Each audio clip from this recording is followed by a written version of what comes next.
সরকারি নিয়োগের ক্ষেত্রে প্রথম ও দ্বিতীয় শ্রেণীতে মুক্তিযোদ্ধা কোটা ব্যবস্থা বাতিল করে 2018 সালের দেয়া প্রজ্ঞাপন পূর্ণবহাল দাবিতে দেশের সকল পাবলিক বিশ্ববিদ্যালয়ে ক্লাস ও পরীক্ষা বর্জনের ঘোষণার হিড়িক। কোটা আন্দোলনকারী নেতাদের দেওয়া কর্মসূচি বাস্তবায়নের ঐক্যবদ্ধ হয়েছেন শিক্ষার্থীরা। বিশ্ববিদ্যালয়ে বিভিন্ন ফেসবুক গ্রুপ পেজ থেকে ক্লাস পরীক্ষা বর্জনের বার্তা দেওয়া হচ্ছে। বিশ্ববিদ্যালয়ের শিক্ষকদের পাশাপাশি কর্মকর্তা কর্মচারীদের কর্মবিরতির ফলে বন্ধ রয়েছে বিশ্ববিদ্যালয়গুলো সকল প্রশাসনিক কার্যক্রম। বিশ্ববিদ্যালয়ের বিভাগীয় গ্রুপ ও ফেসবুক পোস্টে শিক্ষার্থীদের চলমান আন্দোলনের সঙ্গে একাগ্রতা প্রকাশ করতে দেখা গেছে। জগন্নাথ বিশ্ববিদ্যালয়ের আইন বিভাগের 2020-21 শিক্ষাবর্ষের শিক্ষার্থী মাসুদ আহমেদ সানি বলেন, কোটা পূর্ণবহাল শিক্ষার্থীদের সঙ্গে একটি প্রহসন। শিক্ষার্থীরাও এই প্রহসন মেনে নেবে না। সরকারি চাকরিতে কোটা পদ্ধতি বাতিল ও মেধাভিত্তিক নিয়োগের বিশ্ববিদ্যালয়ে ক্লাস বর্জনকারী বিভাগ ও ইনস্টিটিউটের সংখ্যা 70টি। এর মধ্যে 53টি ব্যাচ ইনস্টিটিউটের সকল ব্যাচ ক্লাস পরীক্ষা বর্জনের ঘোষণা দেওয়া হয়েছে। বাকি 17 বিভাগ ও ইনস্টিটিউট কয়েকটি ব্যাচ ক্লাস পরীক্ষা বর্জনের ঘোষণা করে। তবে এই সংখ্যা আরও বৃদ্ধি পাবে বলে ধারণা করা হচ্ছে। রাজশাহী বিশ্ববিদ্যালয়ে 15টি বিভাগ, কুমিল্লা বিশ্ববিদ্যালয়ে 15টি বিভাগের ক্লাস বন্ধ হওয়ার খবর পাওয়া গেছে। বেগম রোকেয়া বিশ্ববিদ্যালয়ে 18টি ব্যাচ ক্লাস পরীক্ষা বর্জনের ঘোষণা দিয়েছে।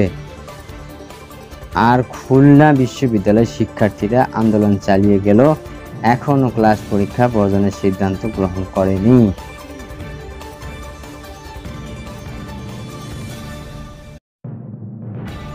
প্রকল্পের বিনিয়োগ থেকে বিশ্বব্যাংক সহ অন্য দাতা সংস্থাগুলো সরে যাওয়ার জন্য আবারও গ্রামীণ ব্যাংকের সাবেক এমডি ও নোবেল জয়ী ডক্টর মোহাম্মদ ইউনূসকে দায়ী করেছেন প্রধানমন্ত্রী শেখ হাসিনা।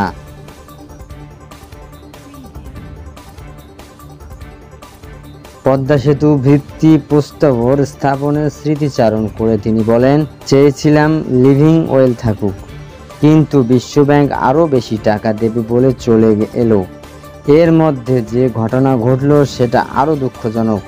একটা পদ, সেটা হলো একটা ব্যাংকের গ্রামীণ ব্যাংক এমডি পদ।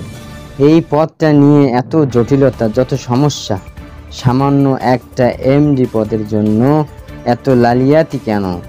এমডি পদে কি খুব মধু আছে? শুক্রবার 5 জুলাই বিকেলে মাওয়া প্রান্তে পদ্মা সেতু প্রকল্পের সমাপনী অনুষ্ঠান এবং এক সুধী সমাবেশে এসব কথা বলেন প্রধানমন্ত্রী। গত 30 জুন পদ্মা বহুমুখী সেতুর নির্মাণ প্রকল্পের মেয়াদ শেষ হওয়ায় ওই সমাপনী অনুষ্ঠানের আয়োজন করা হয়। গ্রামীণ ব্যাংক স্বাধীনতার পর শুরু হয়েছিল উল্লেখ করে শেখ হাসিনা বলেন, এটা সত্যিকারভাবে আইনটা বাস্তবায়ন করা হয়েছিল 1983 সালে। তখন জেনারেল এরশাদ সাহেব ক্ষমতায় ছিলেন। বিশ্বব্যাংকের তৎকালীন প্রেসিডেন্ট রবার্ট জোরিয়ার্সের সঙ্গে নিজের পরিচয় থাকার কথা উল্লেখ করে শেখ হাসিনা বলেন, তিনি যেদিন চলে যাবেন সেদিনেই পদ্মা সেতুর টাকা বন্ধ করে দিল। এটা কিন্তু বোর্ডে পাস হয়নি। এর জন্য হিলারি ক্লিনটনের নাকি নির্দেশনা ছিল। টাকা বন্ধ করার সঙ্গে সঙ্গে সামান্য দাতা সংস্থাও দেখি একে একে সবাই বন্ধ করে দিল। আমি বিশ্বের অনেক নেতার সঙ্গে কথা বলেছিলাম, তাদের ধারণা বিশ্বব্যাংক ছাড়া বোধহয় এই ধরনের সেতু করা যাবে না। আমি বললাম, কেন পারা যাবে না? বলল, বিশ্বব্যাংক না থাকলে পারা যাবে না। আমি বললাম, পারা যাবে না কেন?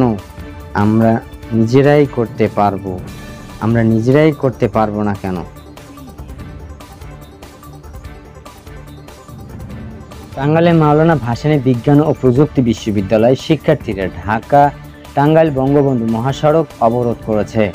সরকারি চাকরিতে কোটা পদ্ধতি বাতিল এবং 2018 সালে পরিপত্র পুনর্বহালের দাবিতে আজ শনিবার বেলা 11:15 থেকে মহাসড়কের নগর জেল ফই এলাকার অবস্থান নিয়ে এই কর্মসূচি শুরু করেন শিক্ষার্থীরা। অবরোধের কারণে উত্তরবঙ্গের 16 জেলা সহ মোট 24 জেলা যাতায়াত করা যানবাহন ও যাত্রীরা আটকা পড়ে। এতে মহাসড়কে যানজটের সৃষ্টি হয়েছে। যত সময় বাড়ছে যানবাহনের সারি তত দীর্ঘ হচ্ছে।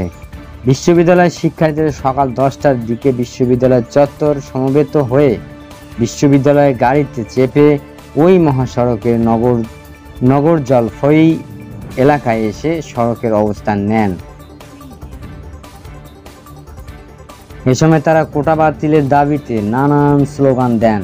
মুহূর্তে রাজধানী ও উত্তরবঙ্গমুখী সব যানজট আটকা পড়ে।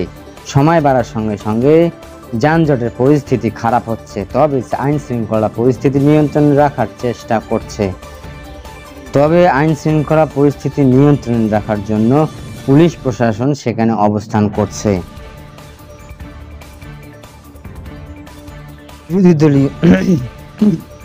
বিরোধী দলীয় নেতা ও জাতীয় পার্টির চেয়ারম্যান জিএম কাদের বলেছেন, মুক্তিযুদ্ধের চেতনার নামে চাকরিতে কোটা ব্যবস্থার মাধ্যমে বৈষম্য মুক্ত সমাজ গঠন ধ্বংস করা হচ্ছে। তিনি আরও বলেন, মুক্তিযুদ্ধের পরবর্তী প্রজন্মের জন্য চাকরি লাভের বিশেষ বড় অঙ্কের কোটা চিরস্থায়ী বন্দোবস্ত করা স্বাধীনতার চেতনার নামে স্বাধীনতার মূল উদ্দেশ্য ও বৈষম্য মুক্ত ন্যায় বিচার ভিত্তিক সমাজ গঠনকে ধ্বংস করে।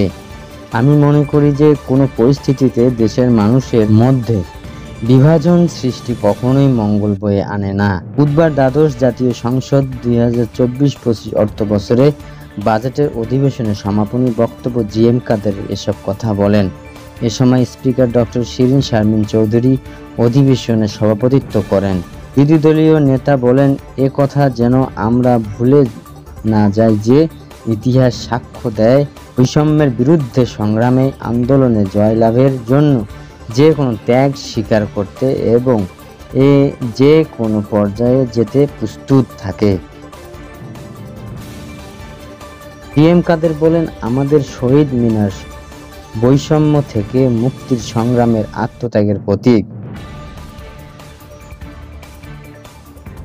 জিএম কাদের আরো বলেন, আমাদের প্রথম দরকার মেধা, দেশকে এগিয়ে নিতে হবে।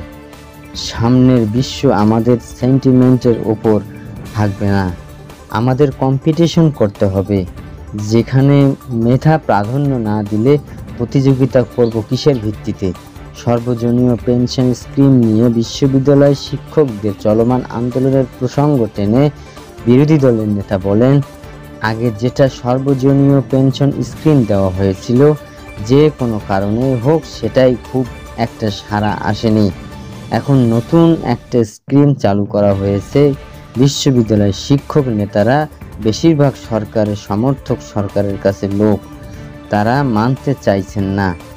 অনেকে মনে করছেন সুযোগ সুবিধা আগের চেয়ে কম, অনেকে এটা মনে করছেন না, তারপরও মানছেন না। তিনি বলেন, বললে খারাপ শোনাবে, সেটা হলো মানুষের আস্থাহীনতা আছে যে সরকার যেটা কমিট করেছে আলটিমেটালি সেটা দিতে পারবে কিনা, দেবে কিনা, মানুষ পাবে কিনা, এটা বড় ধরনের আস্থাহীনতা। এটা আমাদের সরকারের কারো জন্যই মঙ্গলজনক নয়।